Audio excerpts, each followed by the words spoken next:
हाँ जी, good morning everyone. अब हम अपना नेक्स्ट टॉपिक स्टार्ट कर रहे हैं कि किस तरह से वेरिफिकेशन किया जाएगा ऑडिटर द्वारा स्टॉक एंड ट्रेड का। स्टॉक एंड ट्रेड का मतलब क्या है? ये सबसे ज़रूरी एसेट है। आपका जो स्टॉक है वो सबसे ज़रूरी एसेट है, सबसे ज़रूरी करंट एसेट्स है।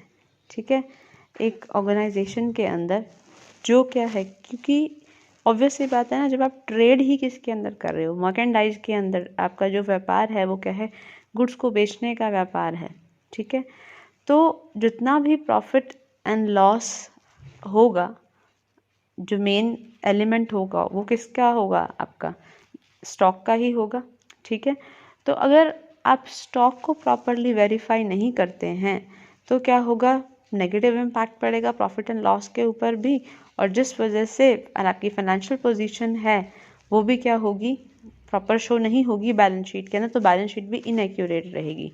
ठीक है, अगर मान लीजिए स्टॉक्स प्रॉपरली ढंग से अकाउंट्स में नहीं शो किए गए हैं, प्रॉपरली शो नहीं किए गए हैं, या एम्बेजल्ड हैं किसी भी वजह से। ठीक है, और एम्बेजल होने वाला सबसे बड़ा कैश के बाद जो हम कहें कि आइटम वो स्टॉक ही है। ठीक है, तो उसका वेरिफिकेशन प्रॉपरली होना बहुत ज़रूरी है। तो स्टॉक एंड ट्रेड के अंदर आपका वही आता है, ऐसी गुड्स जो क्या है, परचेज की गई रीसेल के लिए, या फिनिश गुड्स हो गई, या वर्क इन प्रोग्रेस हो गई, या मटेरियल ऑफ गुड्स हो गया। ठीक है, नेक्स्ट इज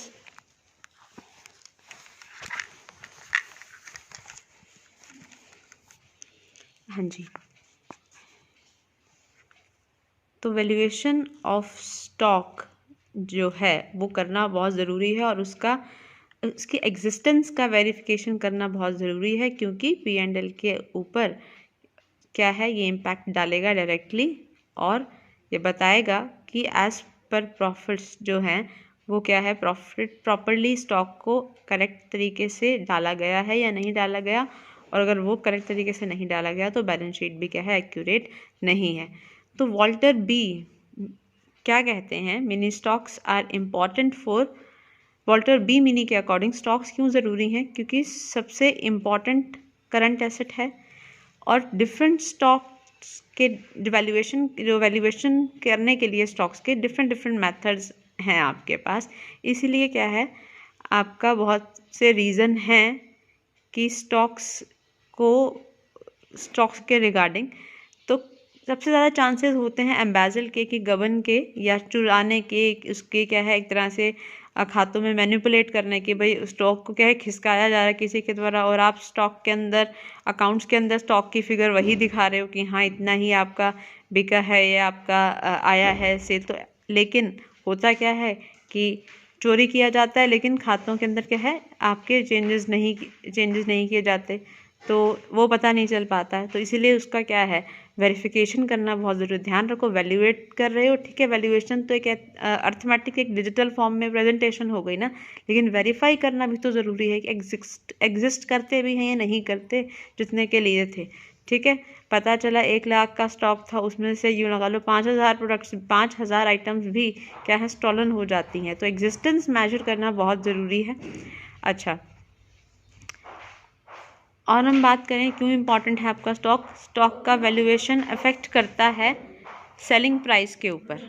ठीक है, ऑब्वियस सी बात है कि उनको वैल्यूएट करोगे तो इफेक्ट होगा आपका सेलिंग प्राइस, जो अफेक्ट करेगा इनकम को। इसलिए स्टॉक को वेरीफाई इसीलिए स्टॉक्स का एग्जिस्टेंस को जानना क्या है, बहुत ज़रूरी है। ठीक है, अच्छा, verification of quantity affect the, ठीक है, फाइनेंशियल पोजीशन के इफ़ेक्ट करने वाले जो बाकी फैक्टर्स हैं उनके कंपैरेटिवली स्टॉक की क्वांटिटी को वेरीफाई करना, और स्टॉक किस कंडीशन में है, स्टॉक की वैल्यूएशन क्या है, वो फाइनेंशियल पोजीशन को ज़्यादा इफ़ेक्ट करती है किसी और फैक्टर से।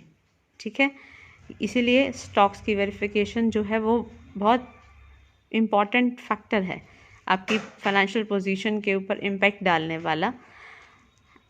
जब प्राइस फ्लक्चुएट हो रहे हैं तो वैल्यूएशन ऑफ स्टॉक्स जो हैं वो आपको बहुत अलग रिजल्ट्स देती हैं, तो इसलिए आपका क्या है, स्टॉक का वेरिफिकेशन करना बहुत ज़रूरी है। अब वेरिफिकेशन करने से पहले स्टॉक्स का ऑडिटर को क्या करना पड़ेगा, सर्टिफिकेट लेना पड़ेगा रिगार्डिंग मैनेजमेंट से सर्टिफिकेट लेना पड़ेगा किस चीज़ के रिगार्डिंग, कि स्टॉक शीट्स के अंदर कितनी क्वांटिटी और क्या वैल्यू, क्या कैलकुलेशंस हैं, ऑन जिसके बेसिस के ऊपर आपका स्टॉक किस बेसिस पे आपका वैल्यू किया गया है। तो प्रॉपर उनकी क्वांटिटी, वैल्यू और कैलकुलेशंस जो हैं कॉस्ट शीट में ली गई हैं, उसके रिगार्डिंग उन्हें इन्फॉर्मेशन लेनी पड़ेगी, जिसके बेसिस के ऊपर आपका जो स्टॉक वैल्यू है वो क्या है, आपका करेक्ट है या नहीं है। तो वो सर्टिफिकेट ही बताएगा कि हाँ, हमारी वैल्यूएशन के अकॉर्डिंग हमारा स्टॉक जो है वो सही से वैल्यू किया गया है उनकी नॉलेज और बिलीफ के अकॉर्डिंग। तो वो सर्टिफिकेट उसे लेना बहुत ज़रूरी है कि भाई हाँ, इतनी क्वांटिटी है, इतनी वैल्यू है, ये कैलकुलेशंस हैं। तो वो करेक्टेड जो कॉस्ट शीट्स हैं उनको देनी होंगी, वो सर्टिफिकेट लेना होगा आपके ऑडिटर को ऑडिट वेरीफाई करने से पहले। ये देखने के लिए एक सर्टिफिकेट लेना पड़ेगा ऑडिटर को स्टॉक्स के रिगार्डिंग के मटेरियल जो है वो स्टॉक्स के अंदर जो इंक्लूड है वो ऑर्गेनाइजेशन से ही संबंधित है ना, सिर्फ किसी और ऑर्गेनाइजेशन से संबंधित नहीं है। स्टॉक के अंदर कोई ऐसा मटेरियल इंक्लूड ना किया गया हो जिसकी परचेस के रिगार्डिंग आपका कोई स्टॉक, कोई इनवॉइस ही ना हो, बिल ही नहीं है, और ऐसा मटेरियल क्या है, उसका क्या है, इंक्लूड कैसे कर सकते हो, क्योंकि because it is not related with your organisation, आपके यूसेज भी नहीं है। तो स्टॉक में ऐसा नहीं होना चाहिए जिसका कोई आपके पास बिल या इनवॉइस ही नहीं है बुक्स के अंदर, ठीक है। अच्छा, क्योंकि वही बात है ना, ओवर वैल्यूएशन, अंडर वैल्यूएशन दोनों ही गलत हैं।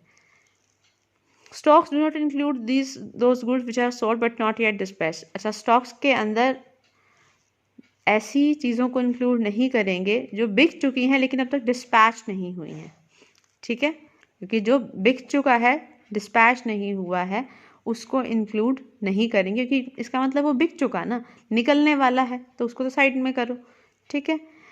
Adequate provision has been made for writing off unsaleable and obsolete items. Proper आपके प्रावधान बनाए जाएंगे किसके रिगार्डिंग, जो भी आपकी अनसेलेबल या जो पुरानी आइटम्स हो चुकी हैं उनका क्या किया जा रहा है, वो प्रॉपर प्रोविजन बनाया जाएगा। ऑब्वियस सी बात है ना, वो एक तरह से आपके अनसोल्ड स्टॉक्स जो हैं, पुराने हो चुके, उनके रिगार्डिंग भी तो कुछ करोगे ना, कुछ प्रोविजन बनाओगे कि किस तरह से उसकी वैल्यू भी है उसके अंदर। तो जैसे हम डेप्रिसिएशन कर रहे थे, भाई घिस गया, तो उसके रिगार्डिंग कुछ प्रावधान बनाकर रखोगे कि भाई इसका किस हिसाब से हिसाब करना है, तो उसके लिए बनाना पड़ेगा प्रोविजन, इसके रिगार्डिंग सर्टिफिकेट लेना पड़ेगा। अच्छा, सिंगल मेथड यूज़ किया जा रहा है वैल्यू करने के लिए सभी आइटम ऑफ स्टॉक्स को, and the lower of cost और मार्केट वैल्यू इज टेकन। मतलब कि कॉस्ट और market value which ever is lower, ये मेथड यूज़ किया जा रहा है, एक ही मेथड यूज़ किया जा रहा है स्टॉक को वैल्यू करने के लिए, ठीक है। और ये मेथड जो था वो प्रीवियस ईयर भी वही मेथड था जो इस साल आप फॉलो कर रहे हैं स्टॉक को वैल्यू करने के लिए। तो इसके रिगार्डिंग सर्टिफिकेट्स क्या हैं, ऑडिटर को लेने होंगे। अब प्रोसीजर जो है ऑडिटर यूज़ करेगा वेरीफाई करने के लिए स्टॉक को, वो प्रोसीजर क्या होगा, पहले जितनी भी टोटल आइटम्स हैं स्टॉक शीट के अंदर वो वेरीफाई करेगा, उनका टोटल करेगा और प्रॉपर कैलकुलेशंस करेगा कि जितनी आइटम्स के बारे में वहाँ पर जो गिवन था उनका कॉस्ट स्टॉक शीट्स के अंदर, तो प्रॉपर कैलकुलेशन करेगा सभी आइटम्स की कॉस्ट शीट में जो भी है, ठीक है। वो वेरीफाई करेगा उन क्वांटिटीज़ को और उनकी जो वैल्यू है उन टोटल्स को, वो पूरा का पूरा निकालेगा।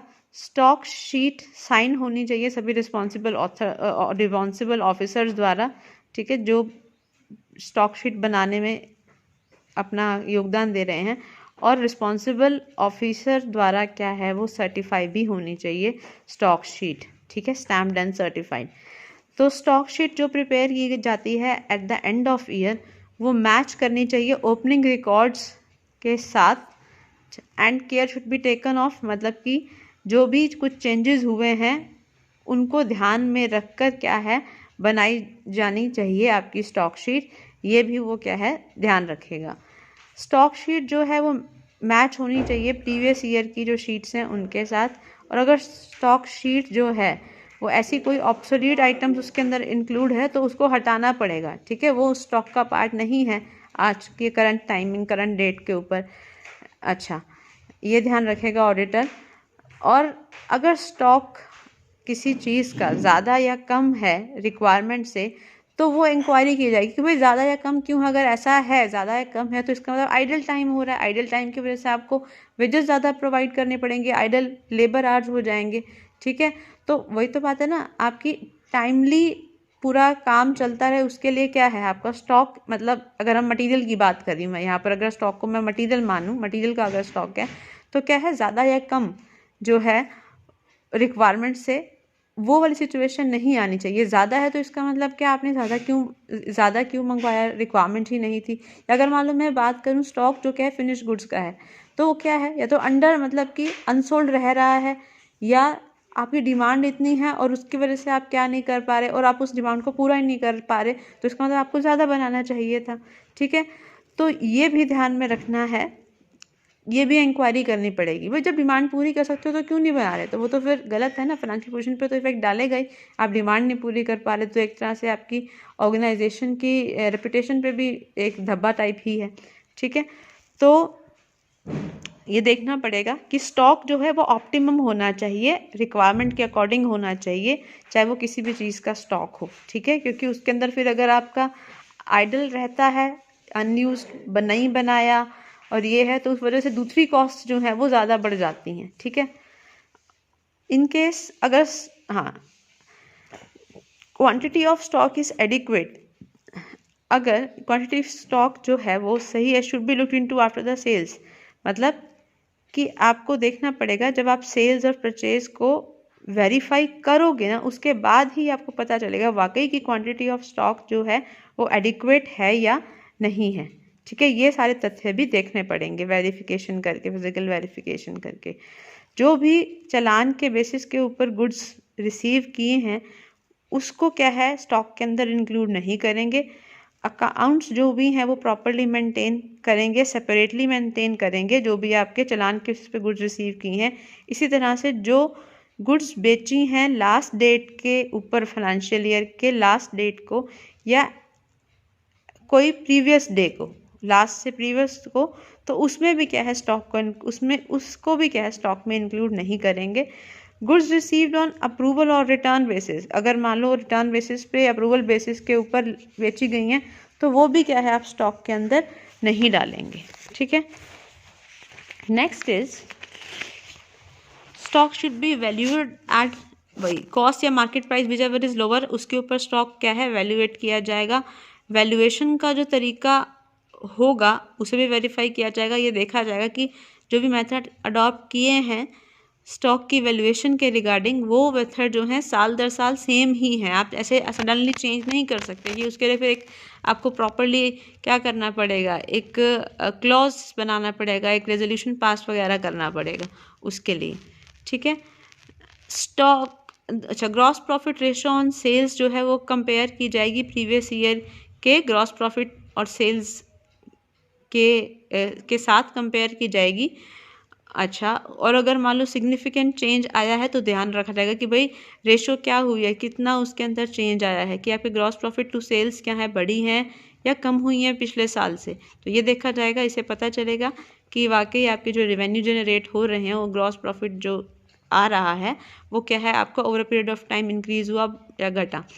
ऑडिटर को इंश्योर करना पड़ेगा कि गुड्स जो ऑर्गेनाइजेशन जिसमें डील नहीं करती हैं, ऐसी गुड्स जो डील नहीं करती हैं वो, अच्छा ऐसी जिस गुड्स जिसमें ऑर्गेनाइजेशन डील नहीं करती है वो क्या है स्टॉक के अंदर इंक्लूड नहीं होनी चाहिए। क्लोजिंग स्टॉक की जो वैल्यू है वो भी वेरीफाई की जाएगी। ठीक है, कोटेड मार्केट प्राइस से वो भी वेरीफाई की जाएगी। और अगर कोई शक है रिगार्डिंग वैल्यूएशन के रिगार्डिंग कोई शक भी है तो डिस्क्लोज किया जाएगा ऑडिटर की रिपोर्ट के अंदर। ऑडिटर जो है वो एक्सपर्ट का ओपिनियन ले सकता है अगर ज़रूरत है तो। सेल्स और परचेज जो भी लास्ट वीक में की हैं, करंट फाइनेंशियल ईयर के लास्ट वीक में जितनी भी सेल्स और परचेज की हैं वो भी वेरीफाई की जाएंगी। ठीक है, और ये क्या है आपका मतलब इससे क्या होगा, वेरीफाई आसानी से स्टॉक हो जाएगा। जो लास्ट वीक में आ रहा है या आपका परचेज या सेल किया जा रहा है वो भी वेरीफाई कर रहे हो तो आसानी से वेरिफिकेशन हो जाएगा स्टॉक का। अब क्या है verification of stock in trade and auditor, कहता है ये ऑडिटर की रिस्पॉन्सिबिलिटी है ध्यान से सुनना, इसके अंदर कुछ केसेस दिए गए, क्या क्या केस के अंदर कौन सा डिसीजन किया गया, लेकिन over a period of time क्या था, जो वो चीज़ पहले जिस चीज़ को ध्यान रखते थे या जिस कहते हैं ना जिस पार्टी की साइड फेवरेबल आता था, तो over a period of time वो सिनेरियो चेंज हो गया। मतलब पलड़ा किसका भारी था, वेदर ऑडिटर का या वेदर जो कंप्लेनिंग पार्टी थी उसका। ठीक है, तो ऑडिटर की रिस्पॉन्सिबिलिटी है स्टॉक को वेरिफिकेशन करने की, ठीक है, और बिजनेस में जो भी स्टॉक है उसका वैल्यूएट करने की और वेरीफाई करने की। और कहते हैं ये ज़रूरी है कि क्योंकि ये प्रॉफिट्स के ऊपर और बैलेंस शीट पर प्रभाव डालती है, इसलिए क्या वो वेरीफाई करेगा, प्रॉपर वैल्यूएट भी करेगा। अगर मान लो स्टॉक्स के अंदर कोई भी मिस एप्रोप्रिएशन है, ठीक है, तो वो क्या है, वो फ्रॉड माना जाता है। ये अज्यूम किया जाता है, ये डिफ़िकल्ट है एक ऑडिटर के लिए काउंट करना, मेजर करना या आपका वेरीफाई करना इन्वेंट्री की वैल्यूएशन, जब तक कि ऑर्गेनाइजेशन के अकाउंट्स जो है वो प्रॉपरली मेंटेन नहीं होते। किसके बेसिस के ऊपर, स्टैंडर्ड कॉस्टिंग सिस्टम के बेसिस के ऊपर। तो वो क्या कहता है कि इसका मतलब कि अगर आपको एक प्रॉपरली स्टैंडर्ड कॉस्टिंग सिस्टम अगर यूज़ नहीं किया जाता, तो आप प्रॉपरली क्या है कि आप प्रॉपरली इन्वेंट्री को ढंग से क्या है वैल्यूएट या मेजर नहीं कर सकते। ठीक है, तो ये रिस्पॉन्सिबिलिटी है ऑडिटर की। और ये क्या है आपकी, ये जो हम बात करें कि ऑडिटर की जो एक्सटेंट है कि उसकी रिस्पॉन्सिबिलिटी की जो हद है, ठीक है, इस पॉइंट पर आकर क्या है एक डिबेट का इशू हो जाती है, क्योंकि वहाँ पर स्टैंडर्ड कॉस्टिंग सिस्टम मेंटेन किया गया है या नहीं किया गया है। ठीक है, तो प्रॉपर अकाउंट्स मेंटेन किए गए हैं, ढंग से उनकी कॉस्ट का वैल्यूएशन किया गया है, ये ज़रूरी है। तो इस सिचुएशंस में क्या है, वो रिस्पॉन्सिबिलिटी पूरी की पूरी जो है या नहीं ऑडिटर की, वो डिबेटेबल इशू है। अब क्वेश्चन आता है कि ऑडिटर को शुड हिमसेल्फ खुद मतलब वेरीफाई करना चाहिए एग्जिस्टेंस इन्वेंट्री का। इसका मतलब ऑडिटर की रिस्पॉन्सिबिलिटी है काउंटिंग की, मेजर करने की और वैल्यू करने की आइटम इन्वेंट्री का एक एक आइटम। तो ओपिनियंस हैं इसके ऊपर कि रिस्पॉन्सिबल पूरा ऑडिटर है किस लेवल तक है। कुछ एक्सपर्ट्स का ये ओपिनियन है कि मेन ड्यूटी जो ऑडिटर की है वो हर एक इन्वेंट्री की आइटम को कंसीडर करना, काउंट करना ज़रूरी है, वेरीफाई करना ज़रूरी है, और एक फिजिबल मतलब एक ऐसा कंक्लूजन जिसको माना जाए और जिसको हम कंसीडर कर सकें, उस पर आना ज़रूरी है। दूसरी साइड कुछ एक्सपर्ट्स का ओपिनियन है कि नहीं, ऑडिटर कैपेबल नहीं है काउंट करने के लिए और वैल्यूएट करने के लिए इन्वेंट्री को। वो सिर्फ सर्टिफिकेट्स के ऊपर ही निर्भर रह सकते हैं जो ऑफिशियल्स ने उनको प्रोवाइड किए हैं, और ये उनके बिलीफ सिस्टम के ऊपर कि हाँ वो जो है करेक्टली इन्वेंट्री क्या है आपकी वैल्यूएट जो है हुई है, स्टॉक इस तरह से आपका वैल्यूएट किया है, उसके बेसिस के ऊपर वो वेरीफाई करके दे सकते हैं। तो एक एक चीज़ को काउंट करना ज़रूरी नहीं है, कुछ एक्सपर्ट्स का ये ओपिनियन था। तो कोर्ट जो थे आपके इंग्लैंड के, उन्होंने कहा कि अगर ऑडिटर रिलाई करता है सर्टिफिकेट जो इशू किया है क्लाइंट ने और वेरीफाई करता है इन्वेंट्री को, तो उसे रिस्पॉन्सिबल नहीं ठहराया जा सकता।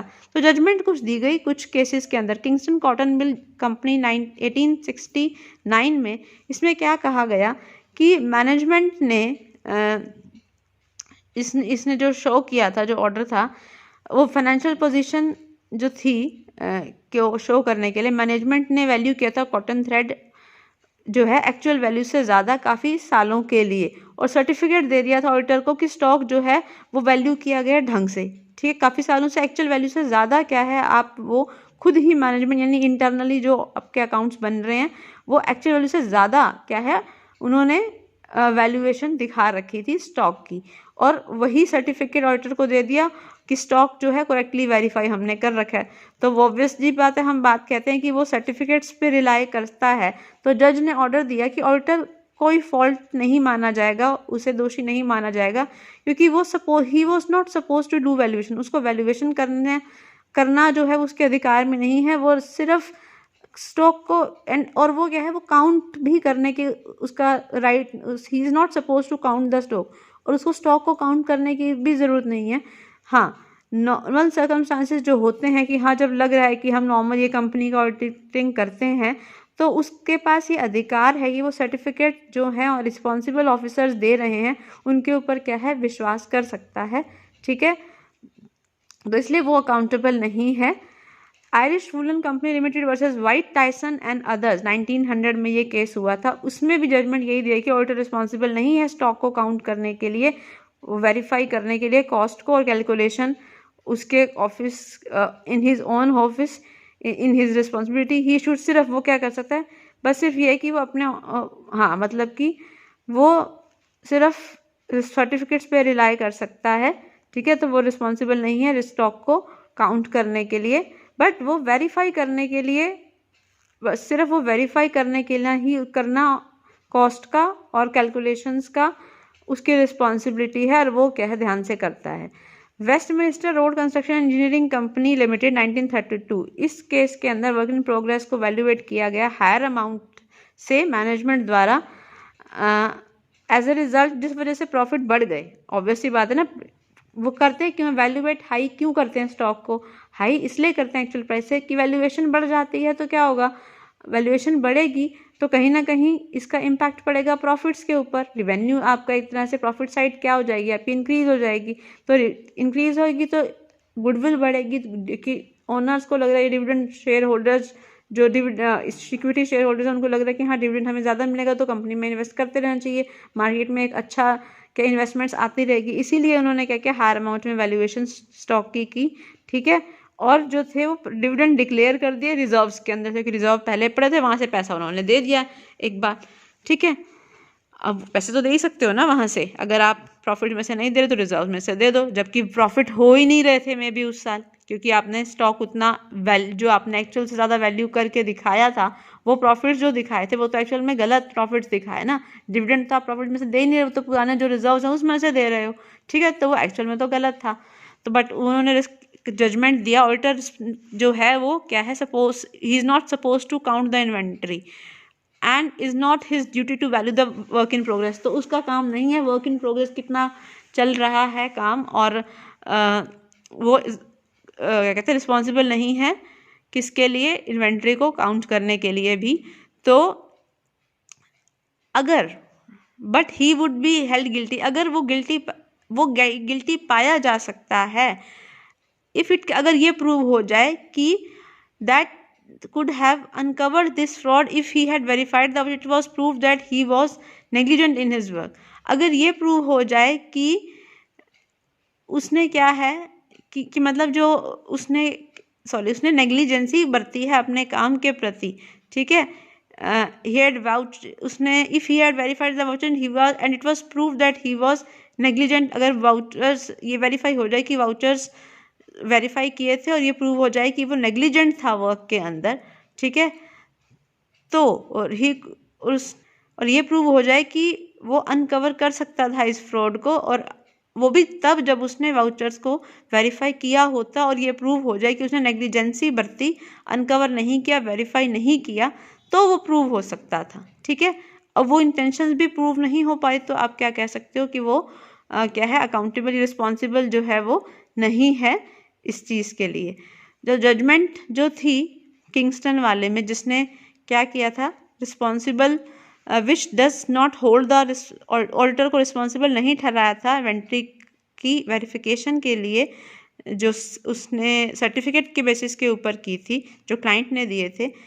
तो वो कहता है कि प्रेजेंट सर्कमस्टांसेस, जो आज के में बात करें, आज के इरा के अंदर हम बात करें, वो वाली जो है सिचुएशन कि पहले तो उन्होंने बोल दिया था भाई हाँ सिर्फ सर्टिफिकेट के बेसिस पे रिलाई कर सकता है, रिस्पॉन्सिबल आप नहीं ठहरा सकते, क्योंकि उसने सर्टिफिकेट पे रिलाई किया जो ऑथराइज पर्सन द्वारा उनको दिए गए थे। ठीक है, और रिस्पॉन्सिबल एक अथॉरिटी के सिग्नेचर्स थे। लेकिन आज के सर्कमस्टांसेस के अंदर वो करेक्ट स्टेटमेंट नहीं है जजेस की, क्योंकि बहुत बदलाव आ चुके हैं टेक्निक्स के अंदर, इन्वेंट्री की अकाउंटिंग के अंदर। तो इन्वेंट्री की जो अकाउंटिंग की तकनीकें हैं उनमें बदलाव आने की वजह से ऑडिटर से एक्सपेक्ट किया जाता है कि वो और केयरफुल रहेगा और चालाक क्लेवर रहेगा, बहुत ध्यान से। ठीक है, मतलब 19वीं सदी की बात थी वो, तो अब जब आपकी 20वीं शताब्दी 21वीं शताब्दी जो अभी चल रही है आपकी 21वीं शताब्दी, तो ये जब स्थितियाँ चेंज हो चुकी हैं, तो अब आप उसको बहुत से इश्यूज के लिए रिस्पॉन्सिबल ठहरा सकते हो। तो केस आए, केस ऑफ मैक्सन एंड रेबिन्सन। इस केस में क्या हुआ, यूनाइटेड स्टेट्स ऑफ अमेरिका ने चार्जेस लगाए, रिस्पॉन्सिबिलिटीज लगाई, उनकी मानी, ठहराई। किसको रिस्पॉन्सिबल ठहराया? ऑडिटर को। इस केस में क्या किया गया, जो प्रेजेंट किया गया था कोर्ट के सामने 1939 के अंदर, जिसके अंदर इन्वॉल्व था एक फ्रॉड था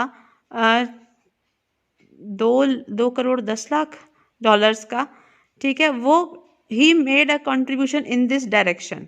तो फ्रॉड था, तो उसमें उसने कंट्रीब्यूशन किया इस फ्रॉड के अंदर ऑडिटर ने। तो रिपोर्ट ने इशू आपके सिक्योरिटी एक्सचेंज कमीशन था अमेरिका का 1941 में रिपोर्ट इशू की गई और ये बोला गया कि रिस्पॉन्सिव ऑडिटर को वेरिफिकेशन, फिजिकल वेरिफिकेशन इन्वेंट्री का करना चाहिए था, which could be on a test. चाहे वो टेस्ट बेसिस के ऊपर ही करता, मतलब रैंडम आपके क्या थे स्टॉक को वेरीफाई कर सकता था, या डिटेल इन्वेस्टिगेशन भी कर सकता है, या कॉम्बिनेशन दोनों का, कि एक बहुत बड़े लोड को तो डिटेल में कर ले और बाकी क्या है टेस्ट चेकिंग कर ले। तो इस तरह से एक्चुअल अकाउंटिंग और वेरिफिकेशन जो है वो एक्चुअल में तो ऑडिटर की मेन ड्यूटी है, तो वहाँ पर वो गिल्टी ठहराया गया। तो जब तकनीकें बदल रही हैं और तो आज की सिचुएशन के अकॉर्डिंग वो पिछले वाले जो डिसीजंस थे उनको क्या है गलत मानने दिया जाएगा। आज ऑडिटर की रिस्पॉन्सिबिलिटी है कि उसे एक एक आइटम का ध्यान रखना पड़ेगा, अदरवाइज उसे गिल्टी माना जाएगा। According to institute of cost and management accountant England, इस इंस्टीट्यूट के ने क्लियरली कहा पॉइंट नंबर 2 में कि accepted principles even though it is not the duty of auditor to count the inventory, चाहे उसकी ड्यूटी नहीं है काउंट इन्वेंट्री को काउंट करने की, इसका मतलब ये नहीं है कि ऑडिटर का कोई रिलेशन नहीं है इन्वेंट्री के साथ। तो इसका मतलब वो भी रिस्पॉन्सिबल है इन्वेंट्री के वेरिफिकेशन के अंदर। As per the guidelines of research committee of Indian companies act and the institute of chartered accountant, वो क्या कहा, उन्होंने कहा अमेंडमेंट की गई इसके संदर्भ में कि ड्यूटी और रिस्पॉन्सिबिलिटी ऑडिटर की बढ़ गई हैं, ठीक है।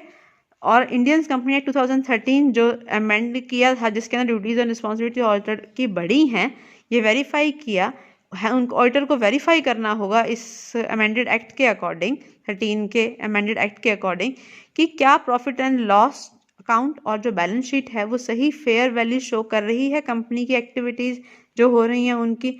और इसके लिए ऑडिटर को वेरीफाई करने पड़ेंगे सारी आइटम्स जो भी इंक्लूड हैं प्रॉफिट एंड लॉस और बैलेंस शीट के अंदर। तो क्लोजिंग स्टॉक सबसे इंपॉर्टेंट आइटम है। इस केस में अगर ऑडिटर सेटिस्फाई होता है कि सेटिस्फाई रहता है सिर्फ सर्टिफिकेट से जो मैनेजमेंट ने दिए और वेरिफिकेशन नहीं करता खुद से, तो ऑडिटर जो है तो जो बाकी काम ऑडिट वर्क का जो किया है उसने वो यूजलेस होगा, क्योंकि स्टॉक जो है वो अपने आप में alone that the management commit, जो स्टॉक अपने आप में ही क्या है एक ऐसा एलिमेंट है जहाँ पे मैनेजमेंट मैक्सिमम फ्रॉड कर सकती है। इसलिए ऑडिटर जो है वो बहुत ध्यान रखना चाहिए उसे, अगर वो क्या है वेरिफिकेशन करता है, ठीक है, वेरिफिकेशन कर रहा है स्टॉक का, तो उसे ध्यान रखना चाहिए कि वो सर्टिफिकेट पे रिलाय ना करके फिजिकल वेरिफिकेशन करे, टेस्ट लेवल पे, या एक एक चीज़ की एक एक आइटम की वेरिफिकेशन करे, डिटेल्ड इन्वेस्टिगेशन करे, वेरिफिकेशन करे, ठीक है। तो उन्होंने guidance the ICA institute of chartered accountant ने कंपनी ऑडिट के रिगार्डिंग के मेन पॉइंट्स ऑडिटर को ध्यान में रखने चाहिए जब वो वेरीफाई करता है स्टॉक्स के रिगार्डिंग, ठीक है। अच्छा, अब देखो, अब बात आती है debtors and book debts. Organisation आपको पता ही है, कोई भी ऑर्गेनाइजेशन सबसे ज़्यादा क्या है जो सेल करती है वो कैश से ज़्यादा क्या है क्रेडिट के ऊपर सेल करती है, ठीक है। तो क्रेडिटर्स की सेल क्रेडिट के ऊपर सेल करती है, उसके अंदर डेटर्स बहुत ज़्यादा बनते हैं।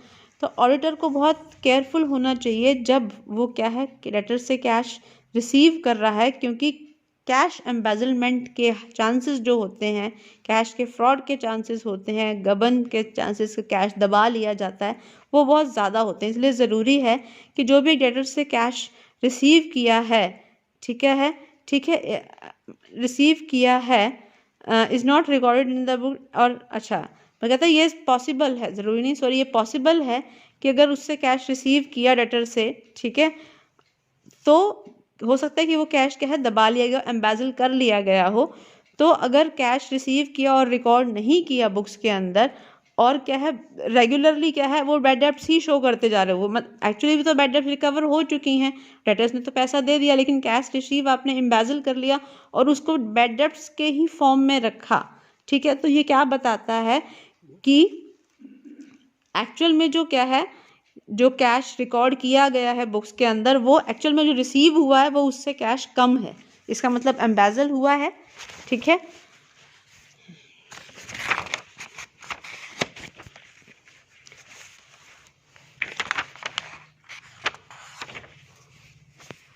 ठीक है।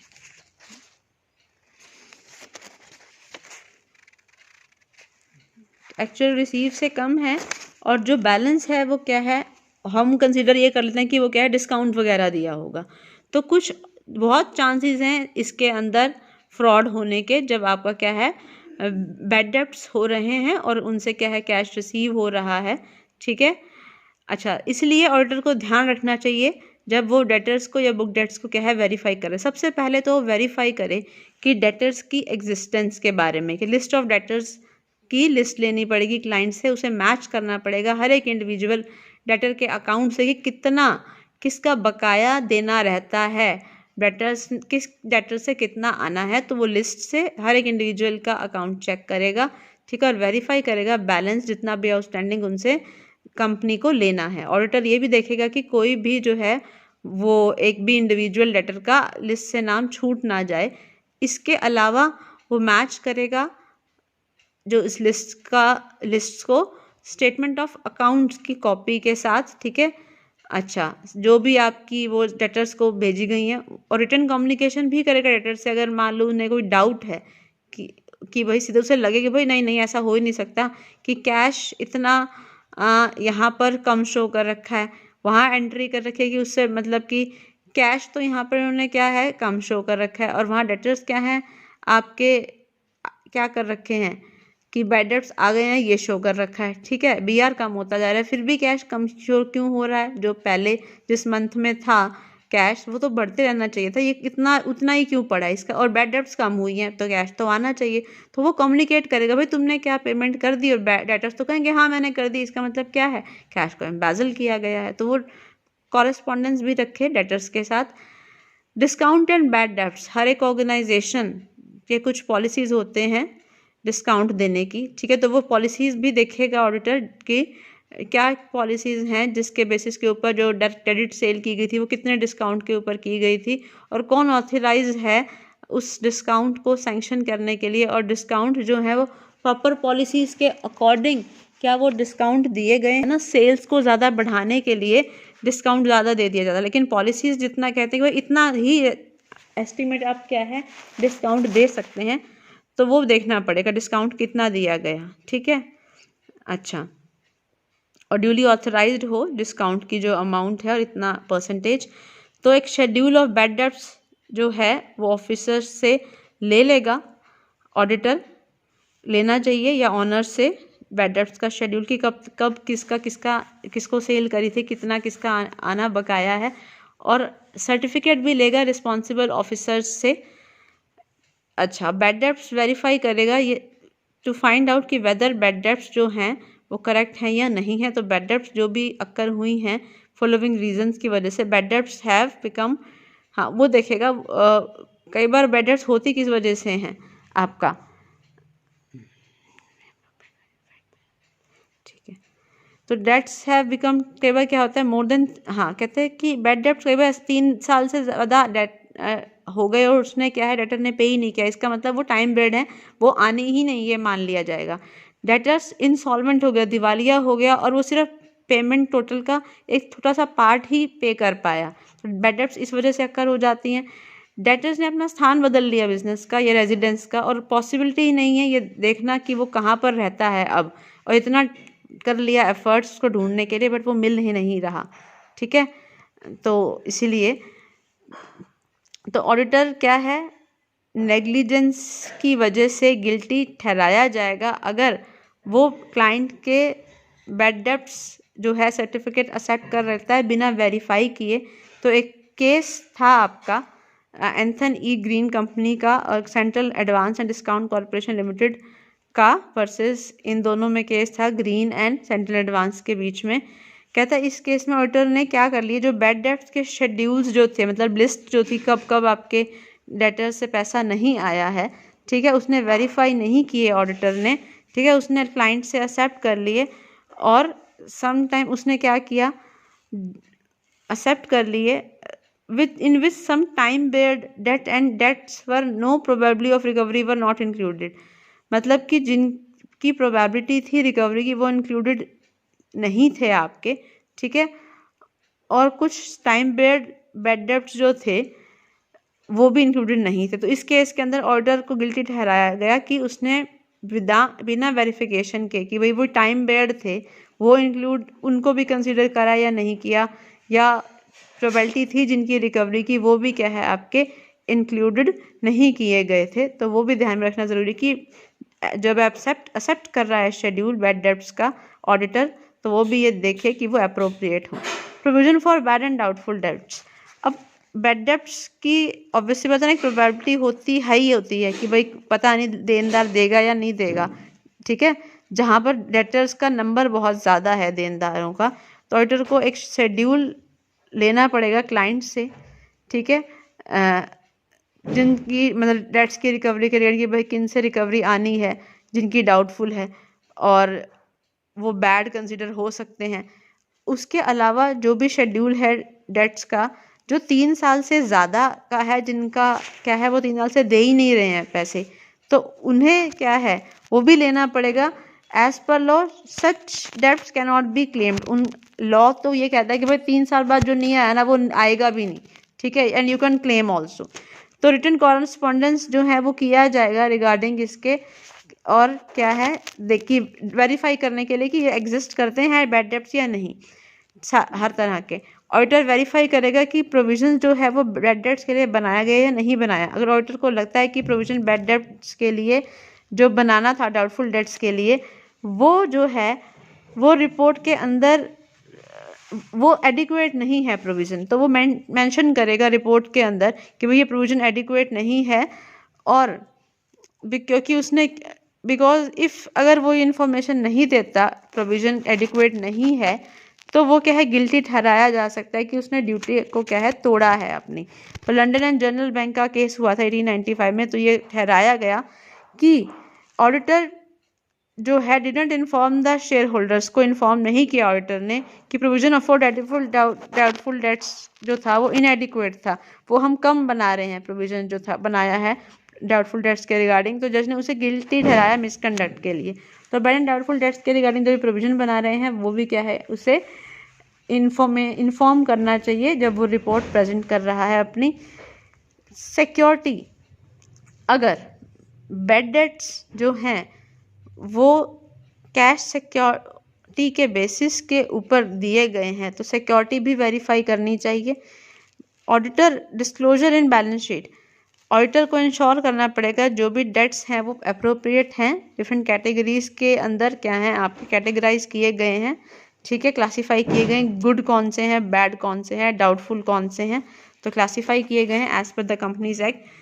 तो डेट्स को क्लासीफाई करना है ऐसे डेट्स जिनको गुड कंसीडर किया गया एडिक्वेट सिक्योरिटी के अंदर कवर्ड हैं, डेट्स जिनको गुड कंसीडर किया गया but on the basis of personal opinion कि security of the debtor personal opinion के अकॉर्डिंग क्या उन्हें डेट्स को गुड्स कंसीडर किया गया। Debts which are considered bad and doubtful मतलब कि एब्सेंस ऑफ कोई particular requirement debtors should be shown in the balance sheet and only after deducting the provision. ये जो वाले जो डेटर्स हैं ना बैड एंड डाउटफुल, इनको आप शो करोगे प्रोविजन को डिडक्ट करने के बाद। क्यों? क्योंकि आपने बैड मान लिया, वो गुड माने थे किन्हीं सर्कमस्टांसिस के अंदर कि उनकी एडिक्वेट सिक्योरिटी के अंदर था या पर्सनल ओपिनियन पे कि हाँ इनकी जो देनदारी है वो टाइमली आ जाती है, देर से आएगी बट आ जाएगी।